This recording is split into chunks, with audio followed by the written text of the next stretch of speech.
Welcome to Conversations with Shlomi. Hi, I'm Shlomi, your host. I've discovered that vulnerable conversations lead to some of my richest insights and personal growth experiences. So join me as I sit down with guests who inspire me, and let's explore our ups, downs, and everything in between. Enjoy listening.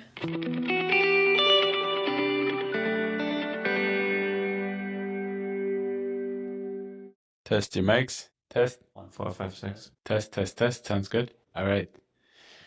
Hello, everyone. My name is Shlomo Rappoport. Today I have the big privilege of sitting with my two brothers. My oldest brother, David Chili Rappoport, as we call him in the family, and with my second brother, Israel, little brother. I'm not going to define him, but I admire him as well deeply, and myself, Shlomi.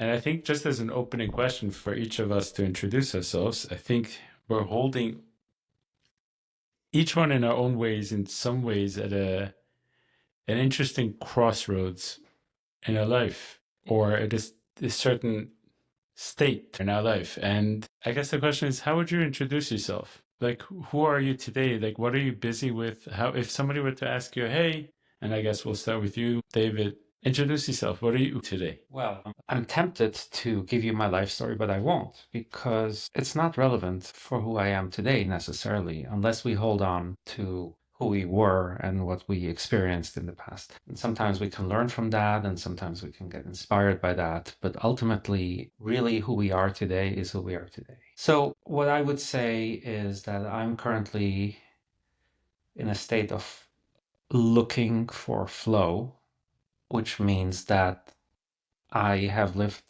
a large part of my life trying to be very planned and controlled, outcome oriented, not allowing myself to deviate a lot from pre-planned purposes. And at this point, I am looking to introduce the element of flow into my life and to open myself up to serendipity, to chance encounters, to unexpected avenues of growth. And as a result, I would say it's actually really hard for me to give you a static answer to the question, who am I? But I could say that I'm a person who is currently looking to grow and looking to learn, looking to share what I've learned, and looking to be possibly completely transformed and changed by any one experience or many experiences that occur without planning.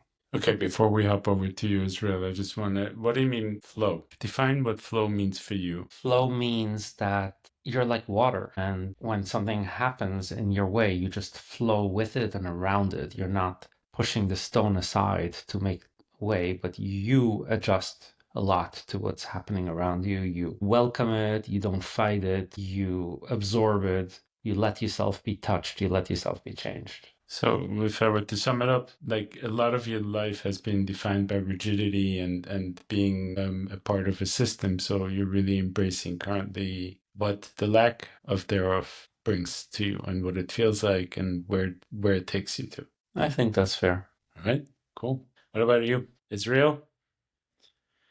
Bring it on, lay it on us. I definitely can relate to some of the things that you've mentioned over there, Philly. That's an interesting question. I mean, the first thing that popped into my head when you asked that question is that I would describe myself right now probably as the curious case of Benjamin Button. In some way, I feel like I'm living my life backwards. I think I used to have all the answers. And as I'm getting older, I feel like I have less and less of the answers and more of the questions.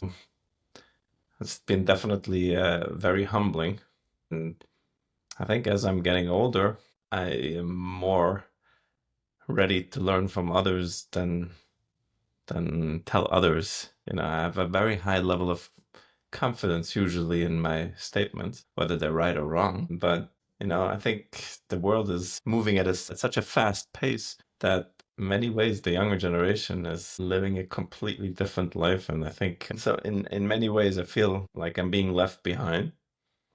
Not something that bothers me every day. I'm kind of happy that I'm not part of this new world, that I sort of like lived a good chunk of my life when the world was still a little bit slower, a little bit simpler. But I definitely think that I have more to learn from others now than I have things to give. How about you, Shlomi? 1 second, let me just. You've also found yourself that Ezo Chachma Lemid Mikol Adam, like really being more open, and as but I'm putting my own words to your experience. But I think what I've heard you say is, I realize that the less secure I am, or the less sure I am of my opinions, the more I can actually learn from other people in some ways also.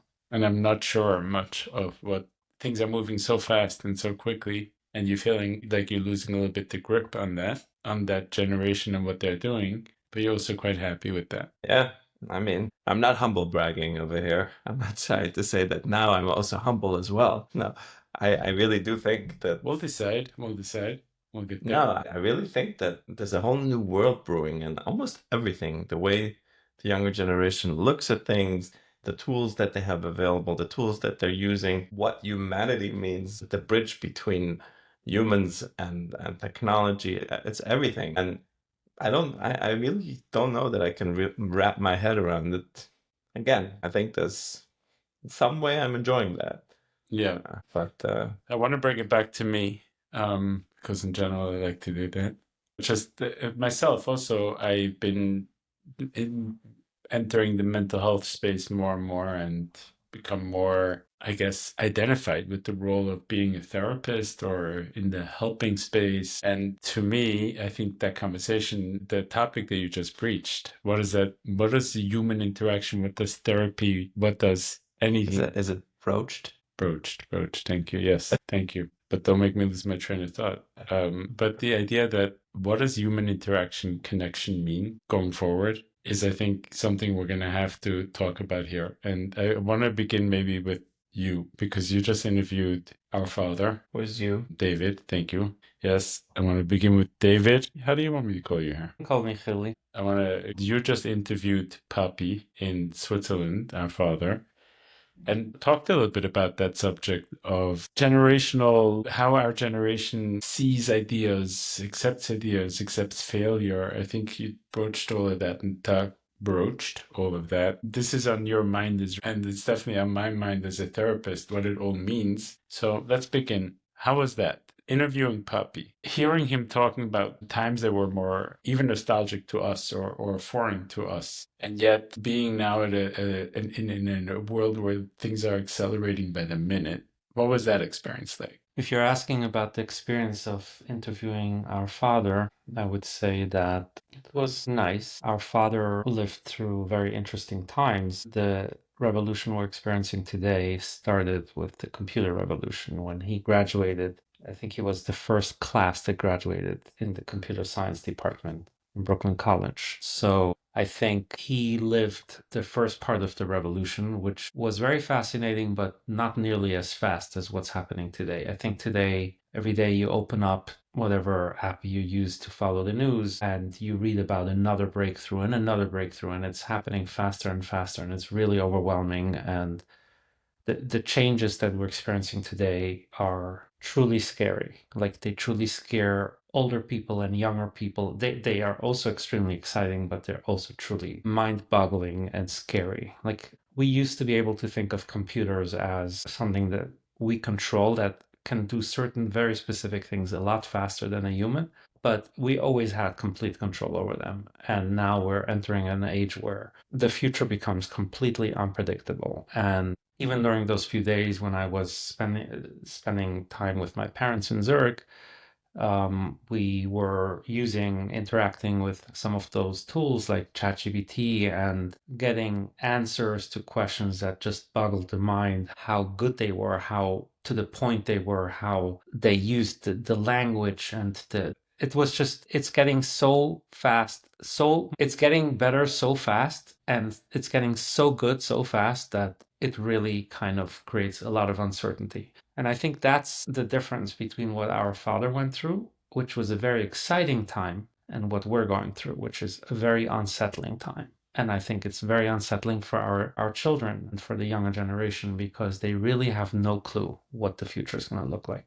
I think when I was a kid, we were asked to write an essay about the future, and we all were very excited about that future. It was so exciting to think about high-speed travel, high-speed communication. A lot of the things we thought about happened, and now I can't say that I don't know anybody who is unreservedly excited about what's happening. So it's very confusing, I think. And that's a very interesting thing. I think the topic we touched upon a lot with my father is that he held on to a lot of his beliefs, his religious beliefs, his values through all these changes. I think that was what gave him an anchor, and I think it's going to be even more important going forward as the world around us becomes less and less intelligible, predictable, and controllable, that we find our internal anchors that give us a sense of self, a sense of peace, a sense of security, and a sense of meaning. I turn to you because I think a few weeks ago Israel. Thank you for reminding me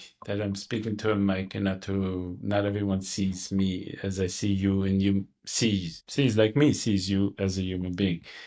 I know you spoke a couple of weeks ago at one of the companies you're a little bit involved in. I think it's called Careco, and very much involved in the AI space. Sorry for the quick interruption there, but so you spoke a couple of weeks ago at Careco Israel. You spoke at the Careco with some of the co-founders or founders of Careco, and you were speaking specifically about AI. And just for background information, Careco is a company that actually uses AI tools, but really helps. And I'm going to let you speak more to it, but they uses AI tools, but with the interaction of the human to further the care for patients, for chronically ill patients. I'm curious, thoughts specifically to the idea that Chili had mentioned, where in our days when we went to the Fera or to one of those shows that had all the latest technologies, we were super excited. And the truth is that today it's a lot more uncertain and a lot more anxiety inducing. Can you speak to that and also other thoughts? Yeah, I mean, now we were having a conversation. So there's this podcast of a company that I'm involved in. It's called Building Careco. It's basically a founders podcast, a weekly podcast where they have a weekly conversation about that week's trial and tribulations in the company and different things that they're going through. And the CTO had a baby, his wife gave birth. So one week I filled in and we were having a conversation. Again, this is where my somewhat newfound identity of having more questions than answers, I think speaking to that uncertainty that Chili mentioned before, and the biggest uncertainty is that today, anybody building a new company, they need to use the latest tools out there. They need to use AI.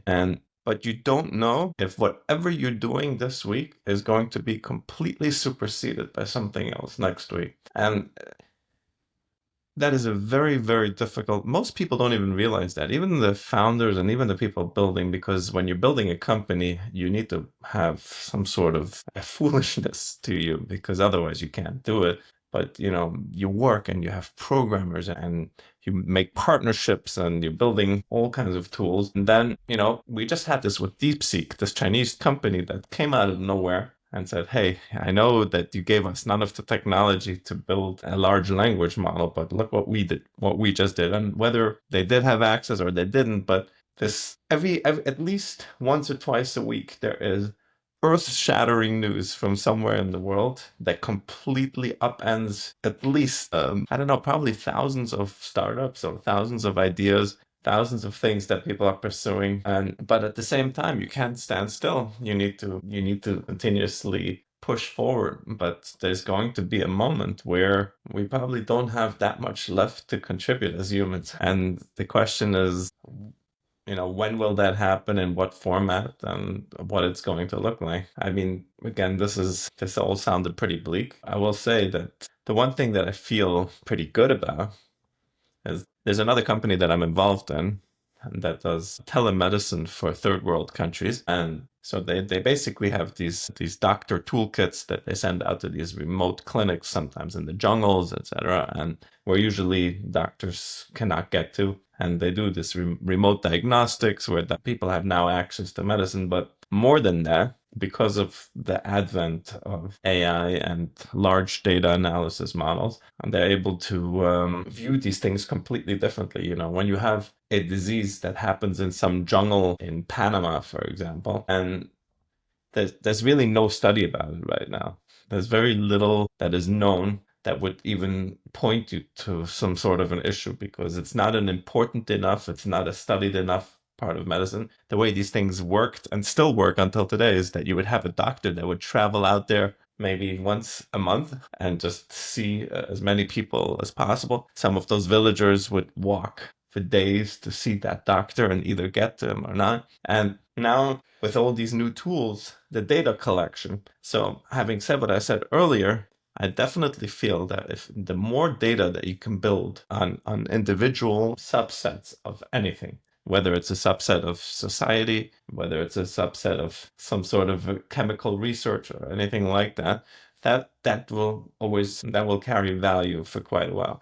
Because it definitely seems that one of the potential drawbacks from the large language models like Google and the really big players, the ones that are investing hundreds of billions of dollars, is that they need to kind of be everything to everybody, and they're dumping data, and then you're extracting data, which is pretty good. But what if that data is super, super specific? I want to know, what is the risk factor for someone living in Brooklyn exposed to this type of traffic? And I think there's always a little bit of a risk if you have too much data, that you're gonna also create a little bit of a messiness of data. So there's definitely short term, at least I think there's an opportunity there to bring that.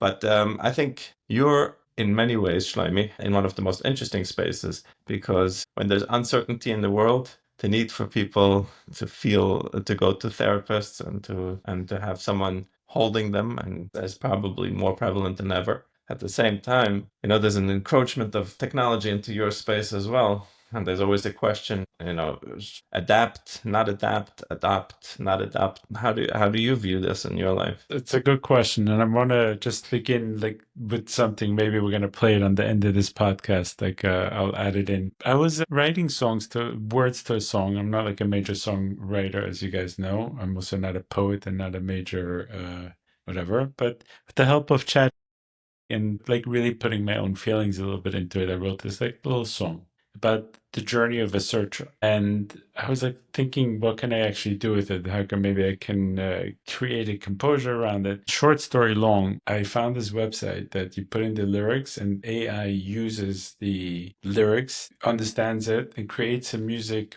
You can create the style around it, but uses the intonation and how to. I haven't found yet one person that I played these songs to that they weren't blown away by, immediately moved, immediately started dancing if they were upbeat songs, or it's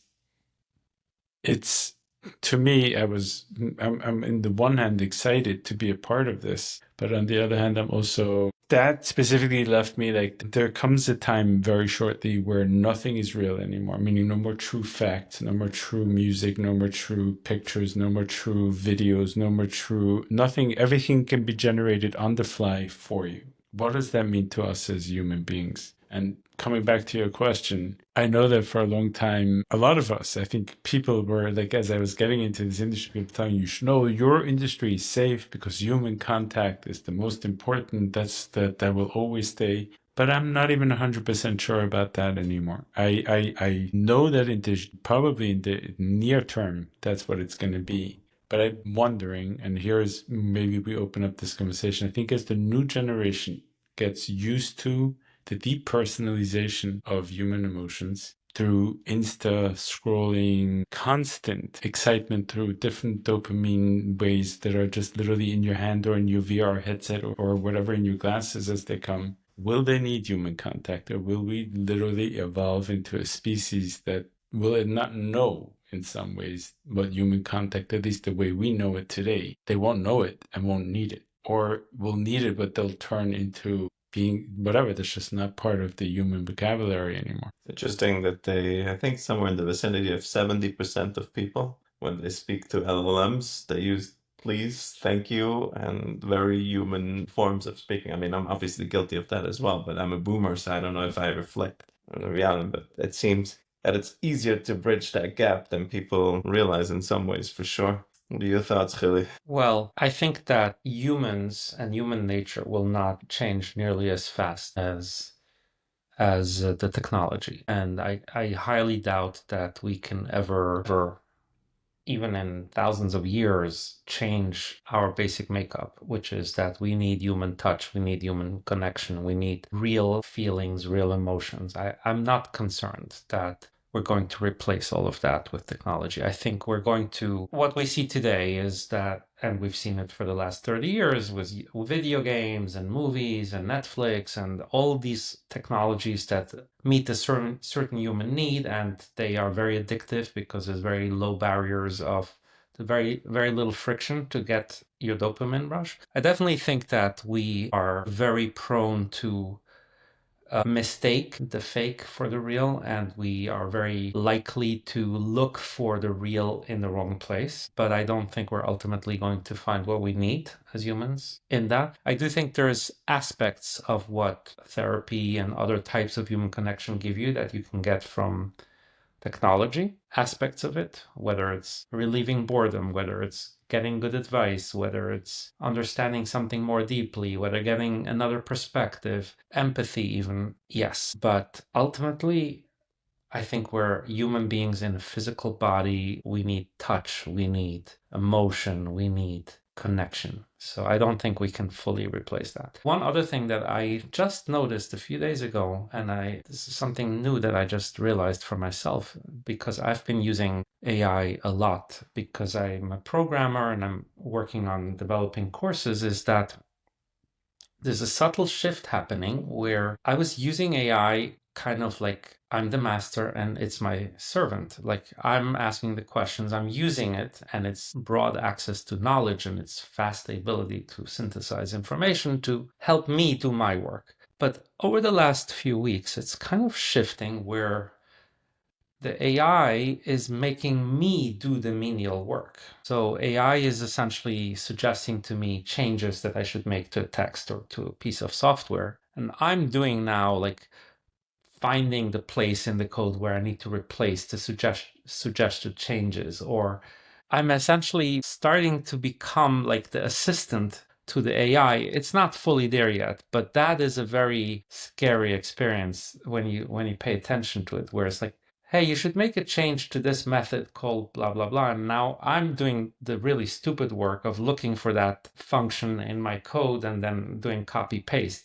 Whereas the real thoughtful work was done by the AI. And that's where, like, when you spoke about composing songs, and like now you're just doing the copy pasting and the AI is doing the interesting work. And that is where it's getting it's kind of hitting home for me. It's interesting that you say that. I think about a year ago, I was having a bunch of conversations with people. It's first of all, it's just interesting that we're sitting down over here within like 30 seconds, we're talking about AI. So almost every conversation in some form or another trends into this direction right now. But one of the big debates, and again, I don't have the obvious answers to the question, but I was talking about this idea that most jobs are most likely going to disappear. And most people that I spoke to argued back, saying that we've had this many times in history, and then the Industrial Revolution, internet, etc.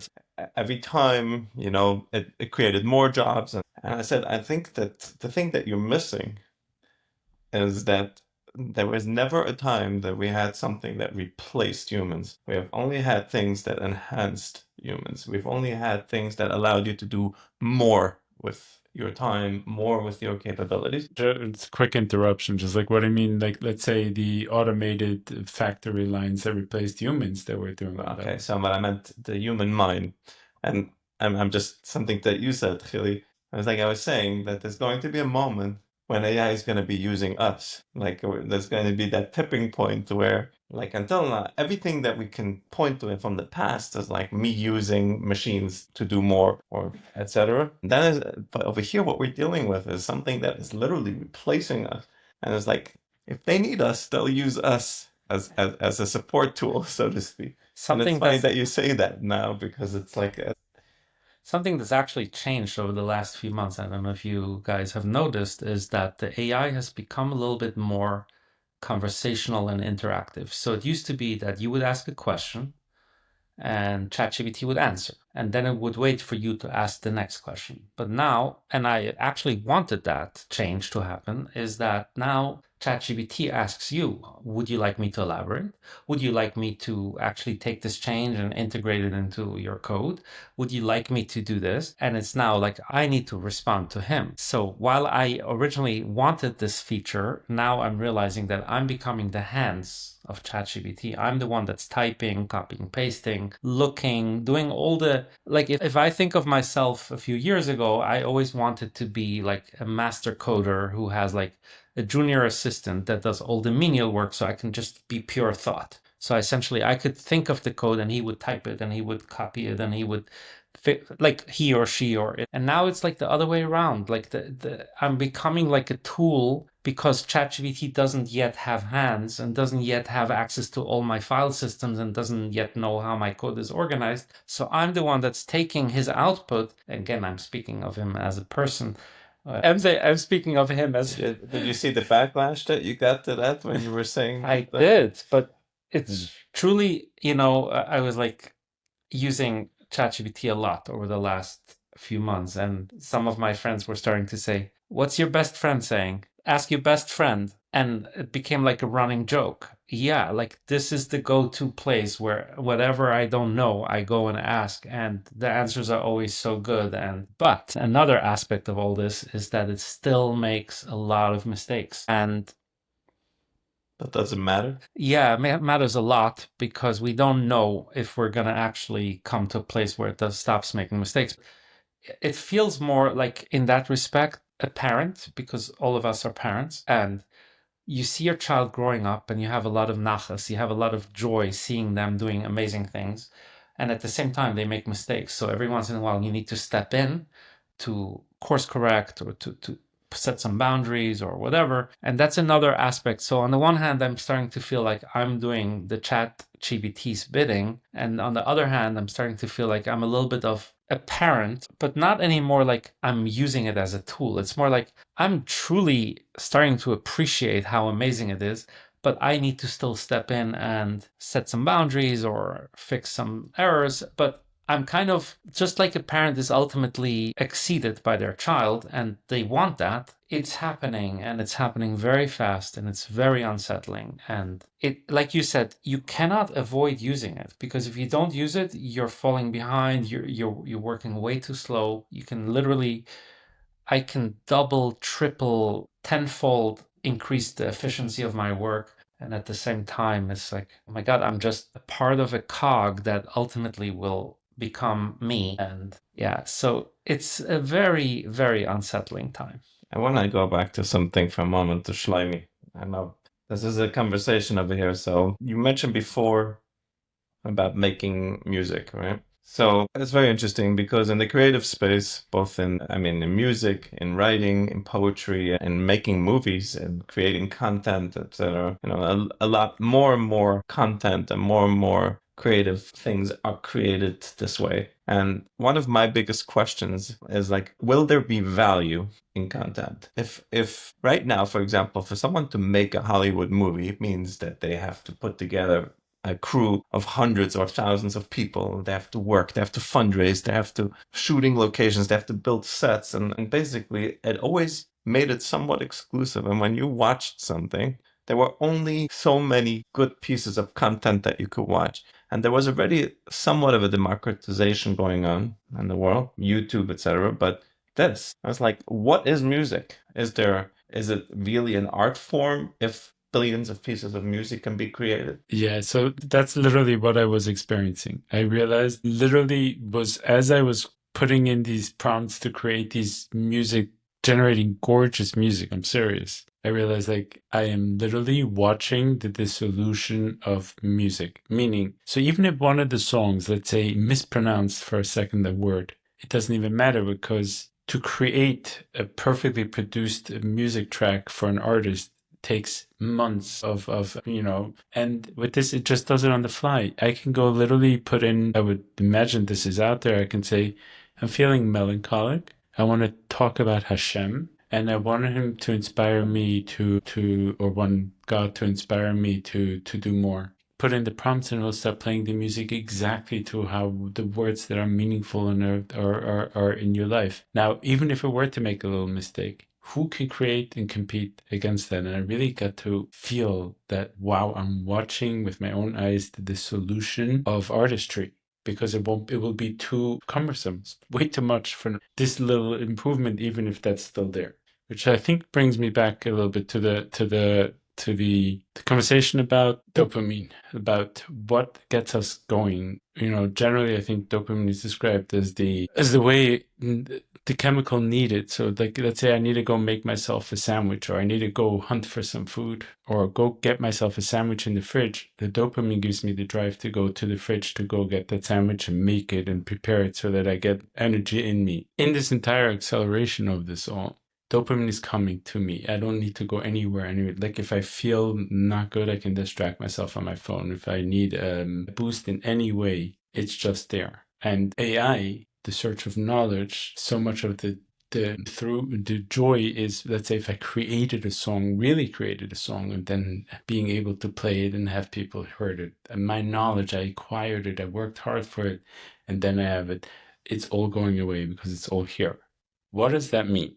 How do you envision the human mind responding to the ability to just have everything all the time, everywhere, without having to work for it? What does that do to us? The early signs definitely point to addiction, that, that it becomes more, you need more and more and more to stimulate you, and it stimulates you less and less and less. And when you don't have that stimulation, you feel an almost immediate void. I mean, I was a couple of weeks ago, I was completely off the grid for a couple of days. Mind you, I was literally out in the middle of the ocean, and that had perfect cell phone service, but I made a conscious decision to not pick up my cell phone, to actually leave it. And I enjoyed it immensely. I enjoyed not having access to my phone. I was phantom grabbing my phone in my pocket like everybody else. I felt the buzzing on my pants, but the reality is I really, really enjoyed not having it. And it's almost like a visceral enjoyment. We have Shabbos where we don't carry technology. This is like the greatest gift now. Like, take it away from me. Take it away. Give me 25 hours where I don't need to be connected, that I don't get that instant dopamine boost. But it definitely doesn't lead to any great feelings, I can tell you that. Yeah, so I have some thoughts about what you just said about this question. I think it's a very valid question related to what happens to us when everything is easily available. And I think it's a very, very deep and profound question. It's going to be the existential question of the future. Essentially, I don't think it's going to happen overnight. I don't think we go from even general artificial intelligence to having everything available immediately all the time. That's going to take some time, because it's first in the virtual world, then it's going to be in the physical world. There's still a lot of labor-intensive things that need to be replaced with machines and robotics and all of that. And it's going to take time until all of that is connected and all of that is produced. But it is very much imaginable that there will come a time when we can have AI essentially, if AI stays benevolent, it could potentially replace most of human labor in the future. And that means that we can just graze, essentially, like animals. And that raises the question, what happens to us as a human? Because a lot of us, for a very long time, have defined ourselves as productive entities, like define our purpose and our meaning as beings that are able to do things that nobody else can do. Whether you're an artist, whether you're a software developer, whether you're a lawyer, whether you're even a factory worker or a farmer. And we also define that as the meaning of our lives. And even in our Torah, there is like statements such as Adam le'amal yulad, like a person was born to toil. And so what happens when that goes away? And in our tradition, we have the concept of Mashiach and the idea of Yemois HaMashiach, the time when all the goodness in the world will be easily available. There won't be war, there won't be famine, there won't be hunger, there won't be need. And I personally believe that there is a different way of living and being that is not about defining ourselves, how much we can produce, how productive we are, how creative we are, how much we impacted the world, but essentially learning how to just be and how to be at peace. And not just being at peace, but being very connected with everything around us. And I do believe that that is the vision of Judaism about Yemos HaMashiach. It's like there's this pasuk, Omala Aretz Deos Hashem. The world will be filled. It doesn't say Lodas, it says Dea. Like the world will be filled with knowledge or with knowing. And that seems to imply that we're going from a world of doing and achieving and creating and proving ourselves and to others and constantly trying to be more productive and more creative, and to a world where it's essentially about being. And if that is true, Can I I just think I it want to could. interject with the statement. It says when Mashiach comes, we're going to be hearkening back to the days of when there was work to be done. And I think that fits also really well with what you're saying. Like, yeah, you'll be able to just be, but that type of to toil to get somewhere will be gone. And the parts of us will miss that. But the real question for me is that part of us essential to who we are, or is it something that we learned? Because when you look at babies or you look at little children playing and building a castle in the sand, are they looking to be a builder, creator, and does it matter whether that building is useful, whether it has an impact on somebody, whether somebody needs it, or is it just the pure joy of playing and being and singing and babbling? And why is this not possible for us? Like theoretically, we could be much happier and much more at peace. I think the transition will be extremely painful, and I see a place for people such as therapists, rabbis, leaders, spiritual coaches, helping people transitioning their mindset from who am figuring out what it means to be in this world. I know I'm talking very abstract, and I think this is not something that is happening yet completely, but it is already happening. Like literally for me, I am right now in a place where I decided to retire last year. And it was partially something that happened to me and partially something that I wanted. And I've been shifting. I spoke about this earlier in this podcast about shifting from trying to achieve and trying to control and trying to direct and trying to achieve certain goals to flowing. And essentially, what I'm talking about is flowing. It's essentially being and letting and accepting and learning and changing with what's happening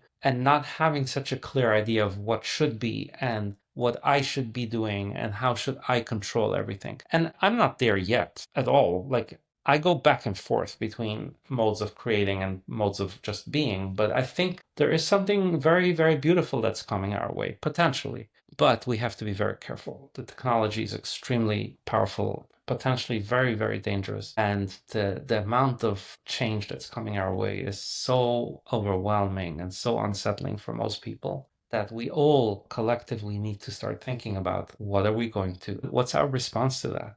And how can we help ourselves and others and our children and our friends and our communities to figure that out? Really, have any thoughts on this? Because there's a question. Because just specifically to your last point, I find, and I will maybe lead with this question, that we've always been innovating faster than thinking about the impact of what that actually does to our society. And I work in addictions, in behavioral addictions, sex addiction. We're just now introducing the tools and the ideas and the ways to understand it for this generation, but kind of almost our generation lost that it was just all there, and then it was like, yeah, it's all good or whatever. We just didn't know how to handle it yet. Can we say, yeah, let's sit down and have a conversation about what this is going to impact? No, I think the impact is going to come at us like a train, and we're going to have to, Belesberry, without any choice, see what do we do with it. Yeah, I mean, Chili, you brought up this idea of the Jewish way of looking at it.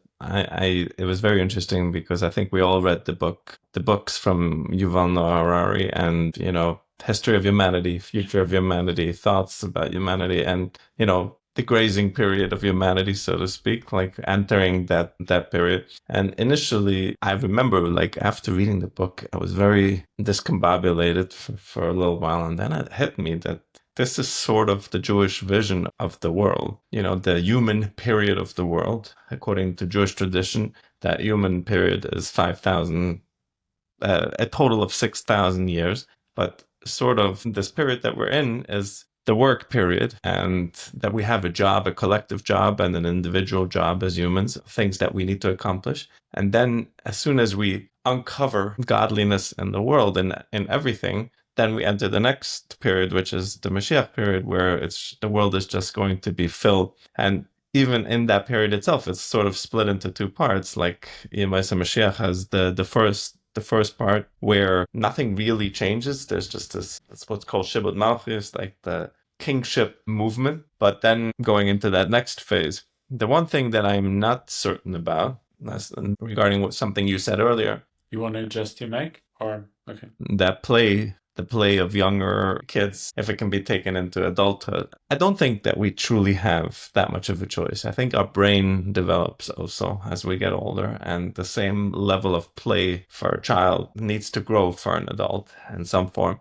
And it's interesting because in Judaism, we hold in high esteem people that use their brain sort of in a non-productive way, so to speak.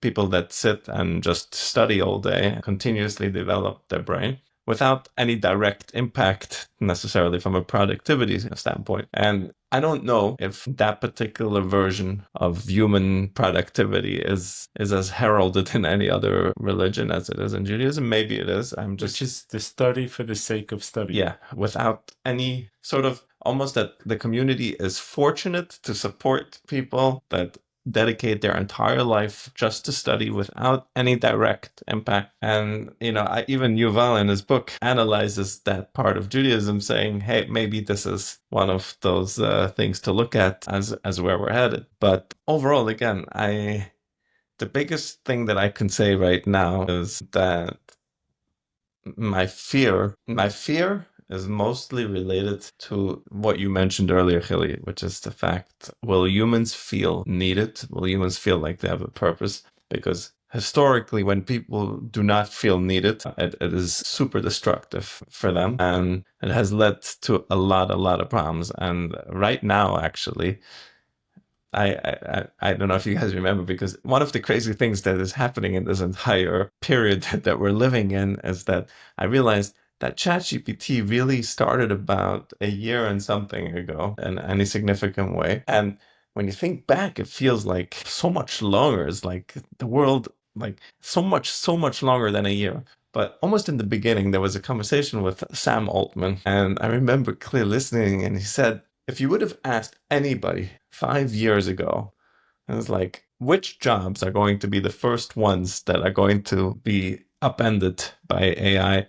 They would have said, well, menial labor, things. And the last job that would ever be upended is a creative job. And then he said, and the exact opposite happened. And what happened was, and it's still happening right now, imagine you're a creative, you're that person that has been heralded as the super creative person. You've dedicated, you've spent years studying and honing your skill. You are that copywriter that everybody loves. And here comes along a simple computer. Done. And people are suffering. People are suffering tremendously right now. A lot of it is being dealt with by just medicating the brain to not feel it. But that's not a long-term solution for sure. I personally believe that the change starts from the individuals, from you and I and you. We need to start working on ourselves to learn what it means to be and not to do. So I think a big part of that is meditation. It's about sitting in silence, learning to just sit with your feelings, learning to just sit with your thoughts, go for long walks without any intention, without any purpose, and appreciating every morning, gratitude, all of these things that have become very buzzwords in the last few years. They are essentially the antidote to this anxiety and this loss of meaning, because what these things are all about is retraining us what meaning is and what it means to have a purpose in life. Like, we think that our purpose is to serve, to create something that others need. What if that's not the ultimate meaning? What if the ultimate meaning is to just be, and to just be and accept and be in gratitude and be in flow? And I don't think we can change the whole world, but I think we can start, all of us who sit here in this room, and I'm very intent on doing that. I'm actually planning on going on a 10-day silent retreat and learning how to do yoga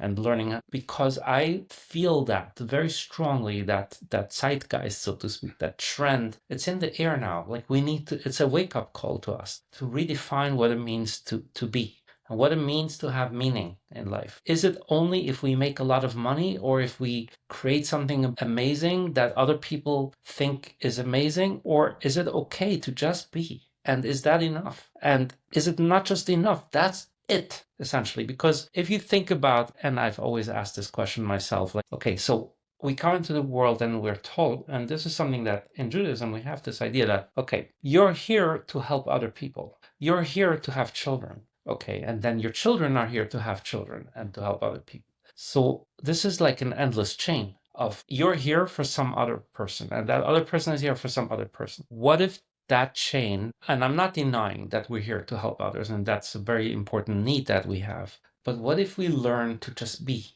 And to just be happy with being. I know I'm repeating myself a lot here, but I think it's a very, very important and profound thing, and very difficult, even though it sounds very superficial. But that's essentially the challenge here, to just learn to be happy with being. And I think when we learn that on an individual basis, we spread out, we give off a certain energy that other people pick up on, and they get peace just from looking at us and from being in our sitting with us. They feel that. They feel the peace that we have, and it makes them feel peaceful, and they want what you have, and they learn it from you. And then essentially we all learn to be okay. And I think it's going to take many years for the world to transition, just like it took many years for the world to transition each time when there was the Industrial Revolution, the computer revolution. But maybe this is where it's going. Okay, I'm stuck on a Yeah. memory. Something to do with blood pressure, checking our blood pressure, and then meditating. I was introducing you to the idea that meditation can. Where was it? Do you remember? That the idea was that meditation, just becoming present to what is, will drop your blood pressure by 10, 20 points, like within minutes. It was a combination of that plus breathing. Deep breathing. Like just. I remember we had a Where conversation. was it? I'm just trying to like. It was not an in-person conversation. We spoke on the phone. No, at least my memory calls it. Anyways, just before this podcast, this is exactly, I working with a client to really, that is plagued by his mind, and to create, we're learning the difference between the distance between mind thought, that is conscious thought, and generated thought. And we're doing the real work by meditating, coming back to the breath, and realizing that every time my mind wants to escape, I can bring it back to the breath. It's amazing how the concept is really helping this client, and he's deeply attracted by it. And he's been in therapy for a long time. But this is, in a way, helping him to shift, becoming to just realizing I need to be present, and the present is all okay. The noise generated is mostly from just allowing my brain going unchecked. So, really, I don't fully agree with you on this. I do believe that there's a higher purpose for humans than just to be. Partially because if you look at every animal in the animal kingdom, animals are born with different skills and different features and different things that they can contribute. And the same way, humans, we're given a much greater gift than all the animals. And one of those gifts is to be able to combine as a group and as a force together. And I don't disagree with some of the things that you said. I do think that there has to be a radical acceptance of self, and almost You have to find a very strong level of inner peace. But from a Jewish perspective, that means you accept the godliness inside of you and you accept the circumstances that you're given in life and everything, the way you look, where you were born, how you were born. And essentially, once you make full peace with that, then it becomes very clear what is needed from you. When you're not busy with yourself, when you're not constantly thinking about your own existence, then you're able to see what is needed from you.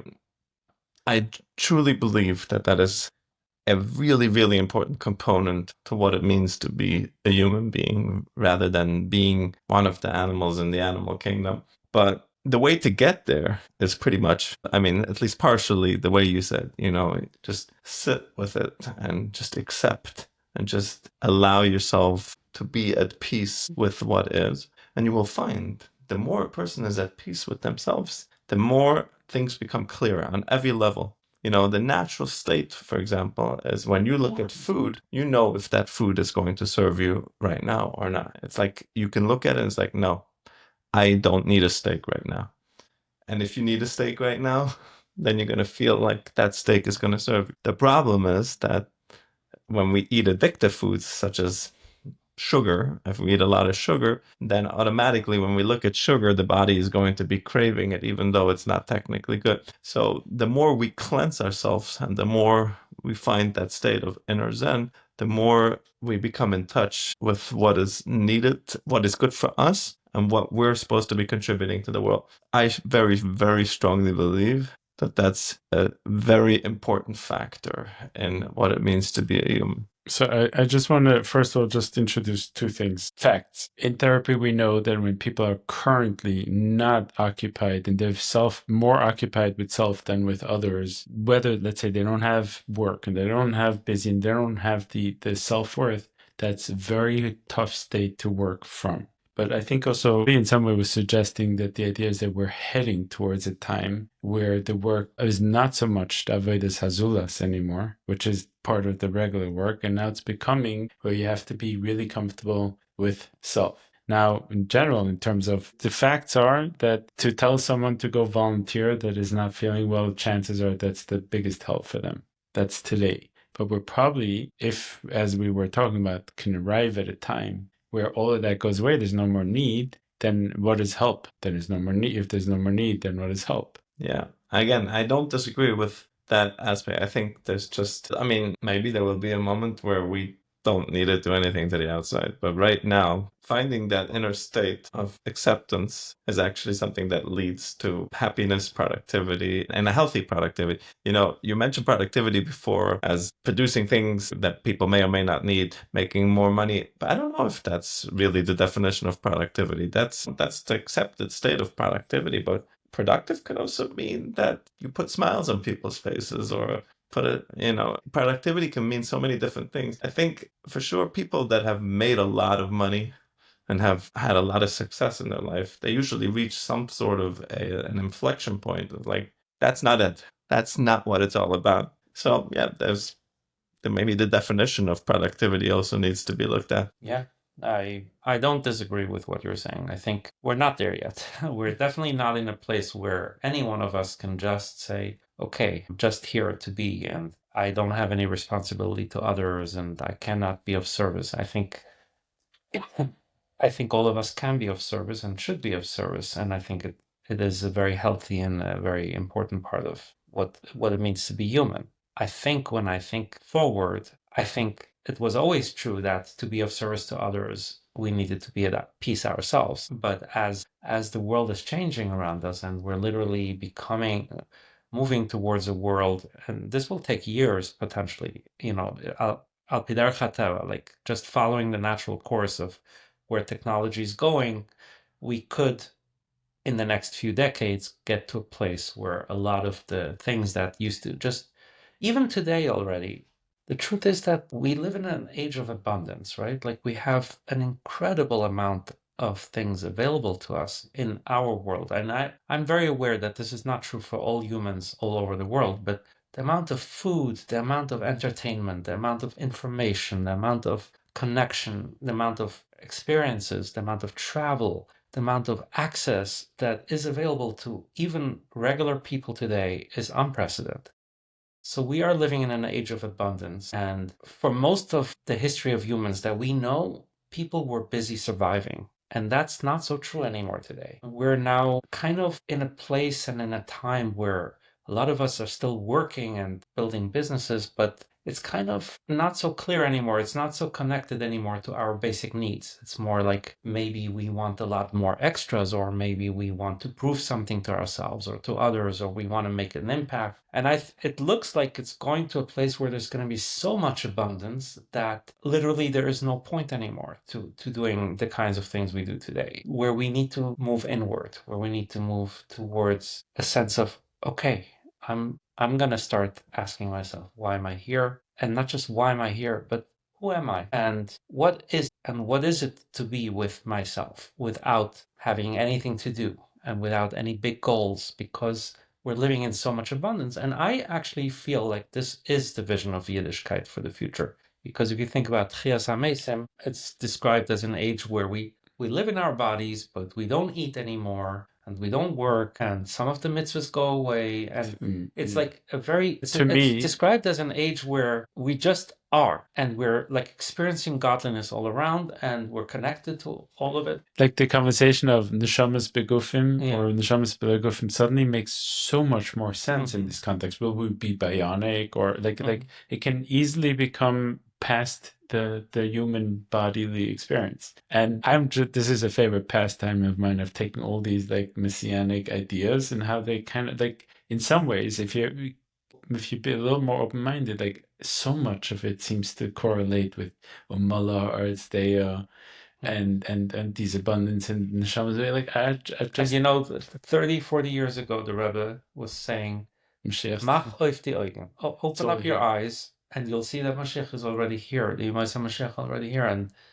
honestly, it didn't make any sense to me or to most of us at the time. And the processes that started around that time, 1990, the internet, they were essentially the harbingers of where we are today. I still want to go back to the beginning of this conversation, which is that AI is very anxiety inducing for many people. It's very unsettling, and it really creates a state of fear and uncertainty about the future. We shouldn't get carried away with all these lofty ideas and just say, okay, this is Yemais HaMashiach. Look at how beautiful the world will be. There's abundance. No. There is a huge challenge ahead of us. And most people are going to be going through tremendous difficulty, internal and external, and losing their jobs and not knowing where they belong and not knowing why they're here and what to do with themselves. And we may not experience that time when it settles into a different stage. I think for me, and I can really only speak for myself, what I'm feeling and how I'm reacting to all of this is moving inward, finding that inner peace, trying to find it. And it's not easy for me, as a very active mind, somebody who likes to think and likes to talk and likes to learn and likes to build. And I know that it's not easy for many of us to do that. But maybe that's the next challenge for us in order to prepare ourselves for what's coming.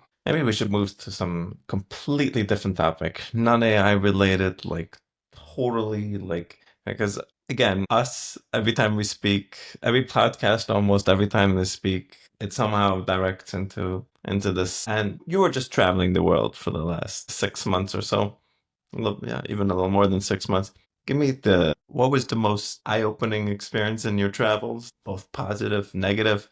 You did something that a lot of people dream of doing, basically 6 months living out of a single suitcase, traveling good chunks of the world. In fact, like my client, he asked me what's going to happen next. He said, I got a podcast. He asked me who. I said, my brother's coming. My brother's been traveling. And he's like, oh, he's living the dream life. Like literally, that was his first reaction. So is it the dream life? One of the things I started doing about 6 months ago is to wake up every morning and start with literally something that takes a minute, not more, not less. Think of 10 things I'm grateful for.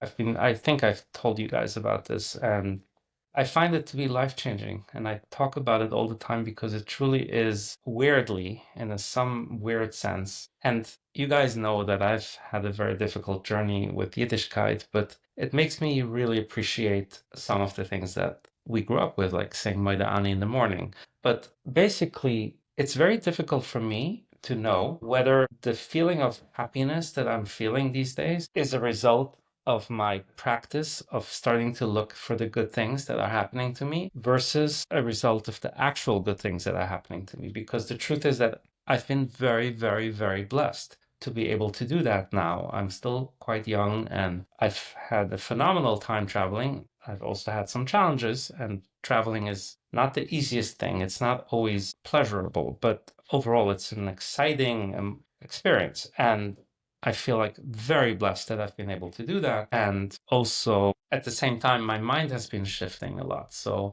very hard for me to tell apart what is internal work and what is external reality. If you to go back to your question about what were some of the most powerful experiences that I've had.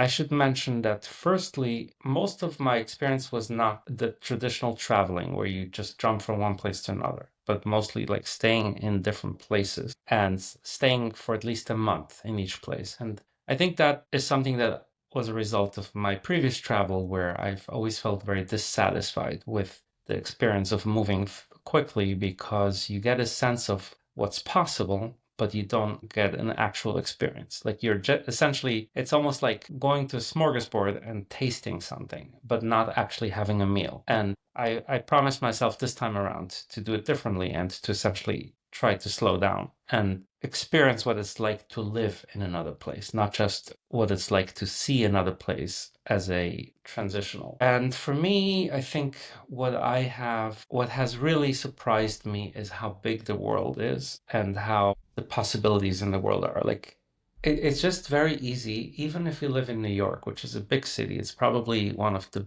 big cities of the world, to start thinking that you're like in the center of the universe, that this is where everything is happening. And then you go to a place like Dubai or Bangkok or other places, and you see there's an entire other world that thinks about things differently and does things differently and successfully and unleashes human creativity and unleashes possibilities, and you're humbled. You're humbled and you're also grateful for what you have, but you also learn that other people have solved similar problems in different ways, and it just really opens your mind to how great the world is, how great humans are, and how great life is. So I think I don't have any one very particular thing that I could say this was the single greatest experience that I've had. I've had many outstanding, beautiful experiences with other humans, with nature, with culture, but overall, it's just a sense of gratitude and humility that comes from that. Oh, that sounds amazing. Sounds very platitude, but that's actually what happened. Yeah, but like I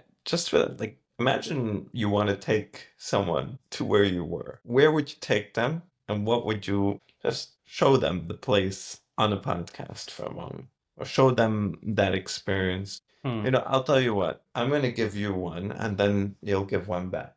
So I was just in Panama. I love nature. I'm infatuated, fascinated with nature, and I'm pretty ADD. I can't concentrate very long, but when it comes to for example, to safaris, I can stand in the same spot for hours and hours just for the possibility of an animal walking by. So I was in Panama in a place called San Blas, which is basically 350 small Caribbean islands. San Blas is like a sort of a country within a country in Panama. That's an indigenous area. They have their own governance. You cannot even have to show your passport when you come there. They have their own fees, their own tax system, whatever they want. But a lot of the mainland area over there is pure jungle, unadulterated jungle. And the tribes, they grow things in the jungle. They each get like a little plot of land, and they'll grow bananas or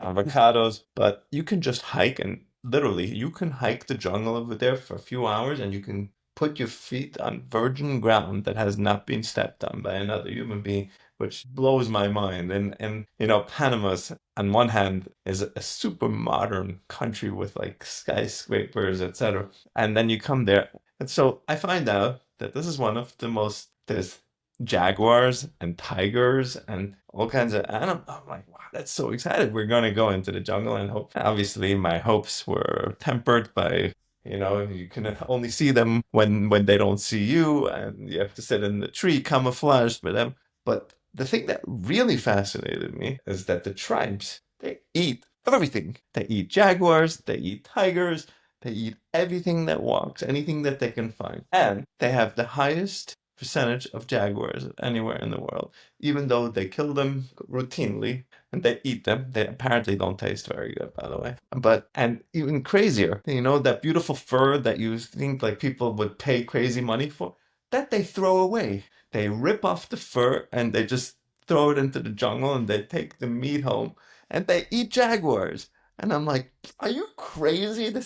But at the same time, there's like, wow, there's people like literally living in a different century than me right here. And that was super fascinating to me. Now you. Before you go, I want to bring up something you said outside of the podcast. We should process here why we're not doing brother trips anymore. And I think we're going to talk about that. So, one of the things that I find very fascinating is that there are certain parts of the world or certain parts of nature that almost universally anybody who sees it goes, wow.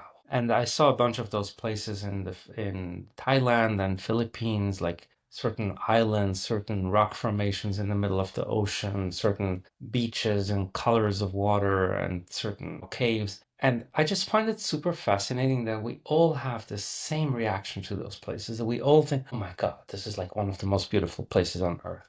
Another thing that I found super fascinating related to this, even though it doesn't fully answer your question, is that I tend to answer when people ask me, where are you from? I tend to answer from Switzerland. Because I was born and raised in Switzerland, like all of us. And also has street cred. Okay, whatever. yeah, it's definitely much cooler nowadays than saying you're from New York or from the US. The US is currently going through a bit of a crisis. So you say, and no matter where you are, you may be on a remote island in the Philippines, which is like literally one of the hardest places in the world to get to. And people say, Switzerland, that is beautiful. I recently did a little research how small Switzerland is. It's like Colombia is 58 times the size of Switzerland in terms of. By the way, did you do the research on ChatGPT? Of course. And Did you make sure it's true? of course not. And then you have these people who in the Philippines who live on $300 a month. And so they say, wow, Switzerland. And you say, what? How do you know about Switzerland? Like, not everybody in Switzerland knows the names of countries in Africa, but almost universally across the world, you go and you tell people you're from Switzerland, they say, why are you here? Like, why did you leave? And I just find that very reaffirming and also very fascinating that there's like a universal sense of beauty. Sweden is really cool. Yeah, Sure. Sweden is wonderful. Everybody wants to get Yeah. a visa to Sweden. Everybody wants to. Everybody But- asks me, "Did you speak Swedish?" Yeah, that's a very common experience. But truthfully, I think all three of us have traveled extensively, and there's something, at least for me, I can say this for sure, there's something that Switzerland has that still no other country has for me. It is something so serene, so innately beautiful in the Alps, a certain peace. And I wonder if it's just a childhood experience I'm reliving or whatever it is, but I haven't found it anywhere else. How about you guys? It's hard to say. Like, I think there are other places where you can find a lot of peace. Like, for example, Patagonia in South America, in Argentina, is similar. It's not as beautiful, but I think there's more isolation. Like, there's more. You can go for hikes for days without bumping into other people. Yeah, I think Switzerland is truly a very uniquely beautiful place. There's no doubt about it. And then the other thing that I found on my travels is that it's at the same time that we all have this universal sense of what is beautiful, we also have extremely different ideas of what is right and wrong and what is beautiful and what is delicious. Like some of the foods that they sell in those countries. You tried durian? I saw a lot of hotels that had a sign that if you bring durian into your room, you pay this fine. Yeah, I mean, in Singapore, I think durian is illegal or something, you know? Because apparently the stains don't come out, or is that? No, It it's the smells- smell. Stinks very. It smells like a baby's pamper. Uh-huh. I don't know why people would eat it. And It's then there's like They say it's good. in Chinatown in Bangkok, they were selling roasted scorpions, roasted worms, roasted all kinds of like, and it was like offered as a delicacy. And even the presentation of food is just sometimes it's really, to my sense as a European, it's not appealing. But I just want to tell you, a few years ago, I had like this awakening in my mind. I was like, I looked at all these foods and I was like, how do people do this? Like, how do you eat octopus? How do you eat Yeah. like these things that are squirming? A Like chicken a is not, chicken. yeah. We eat chicken. It's just because we were raised eating chicken. Did you ever look at a chicken? Did you ever, you like, okay, now I'm eating your leg. Now I'm eating your wing. But Like, that there's still a little feather sticking out. Let me get that feather off, you know? Like, we eat something that is arguably as gross as anything else that you're going to see. And that just shows you it's all about. And that's Perception. the interesting And contrast. On the one hand, our sense of what is delicious and right and good is very much driven by our culture. But on the other hand, there is like a So beautiful. universal sense of beauty and not just beauty, also universal sense of what is good behavior and bad behavior that is almost universal across all cultures. That it kind of is a very fascinating thing that I think you learn on your travels. What were you going to say, Shlomi? It's a question you learn. I don't know. I won't remember. Something we were talking about chicken.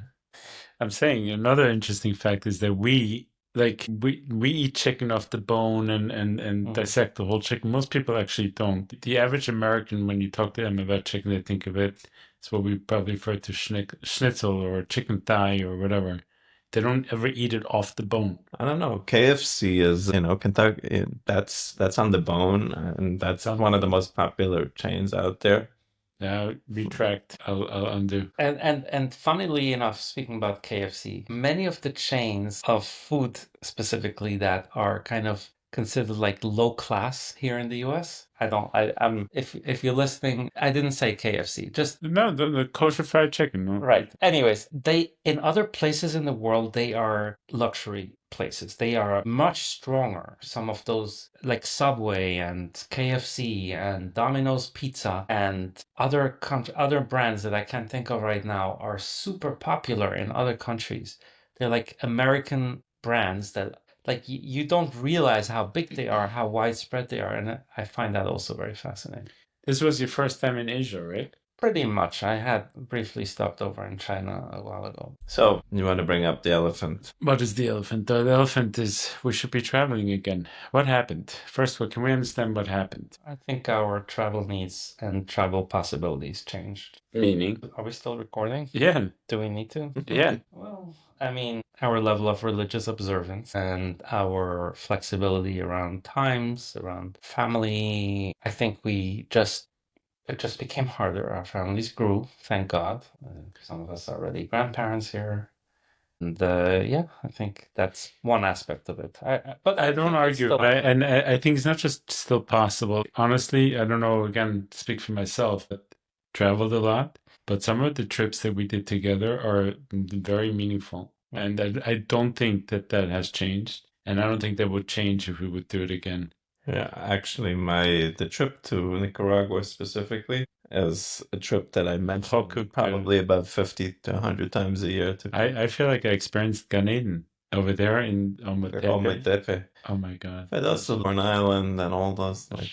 By the way, I invite you guys, as you know, I'm currently spending time in Medellin in Colombia. I invite you to come visit me. I have a spare bedroom. Tomorrow? Well, if you'd like to come tomorrow, you're welcome to come tomorrow. Actually do something fun together in Colombia. There's a lot of very cool places, very great hikes, great nature, and it's just something that should be seen. Listen, we are very busy. We all are very busy travel plans for Pesach. Some of us have plans before and after and whatever, but we'll fit it in because it's a very important thing. No, maybe we should just plan it right now. Next week you're going to Switzerland, right?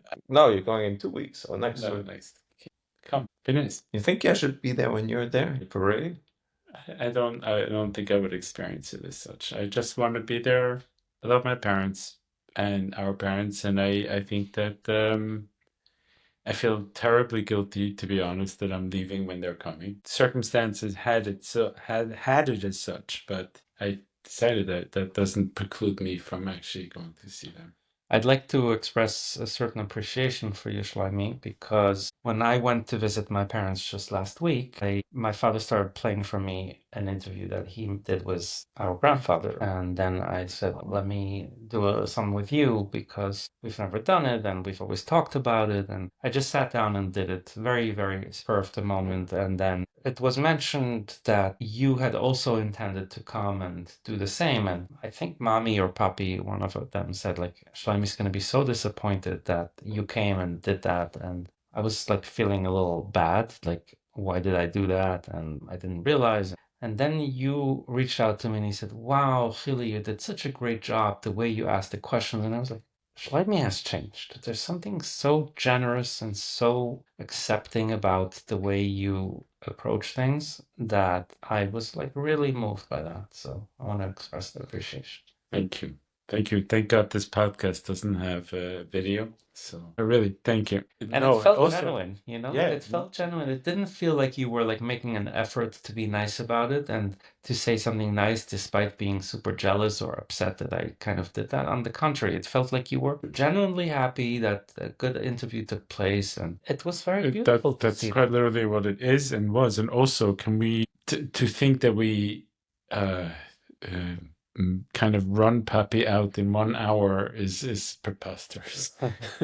To what? Can run Puppy out in one interview, in 5 interviews. Like he had to hit the topic and he presses play.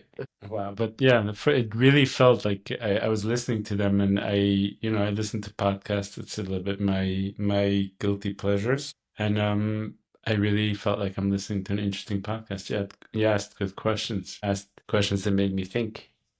I said, yeah, I'm glad that they're preserved. Very surprised him. It was a big surprise to me when he said that because I don't listen to podcasts and I didn't prepare for this interview either. And it was like, let me just get the conversation started. So thank you for your generosity. I would also have a lot of compliments for you, but I didn't listen to it yet. Yeah. Okay, so I guess we'll wrap it up here. It feels like this is the natural ending, but I want to ask, I asked you this question already last time you were here. Maybe you can answer a different time. Yeah, Chili, first of all, question to you. You're on one of the most famous, worldwide famous podcasts with a listening-ship, with a new word. Listenership that spans the world. But truthfully, like if you had the chance, like if there was one message, one idea, one concept that you felt like I need to share this, and I think I have an answer because you shared it a little bit before. Shout it off. Say it. Put it out there.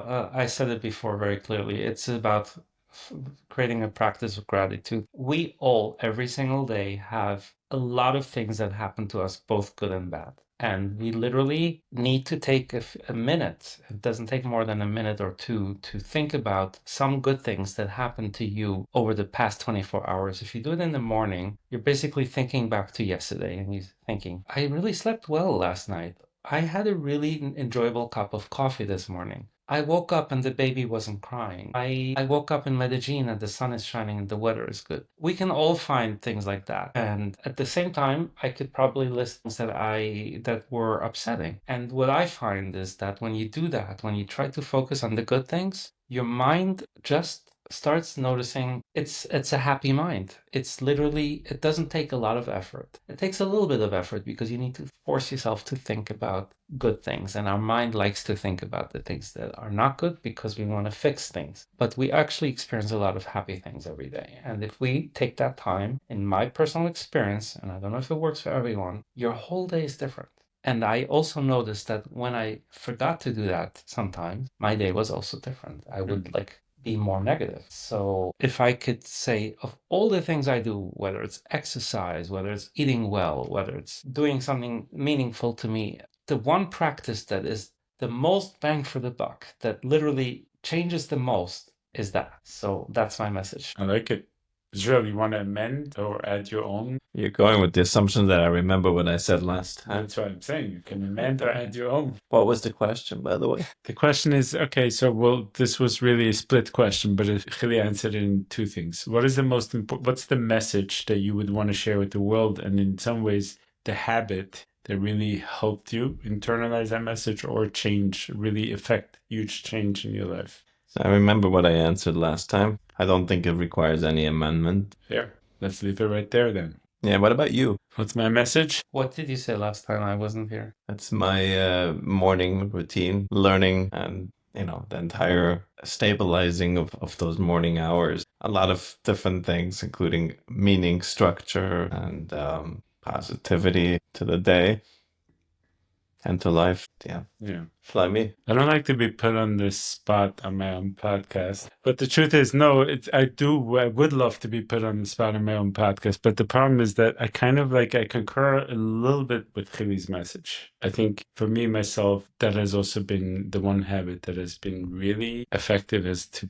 find stillness in the morning and find gratitude. And that's sometimes before I get out of bed. And in general, I also, the idea of finding peace with self in order to be at peace with others. But I think to bring it all together, if I had to make a message out of it, is being there for others is one of the most surefire ways to find the way back to yourself in a healthy way.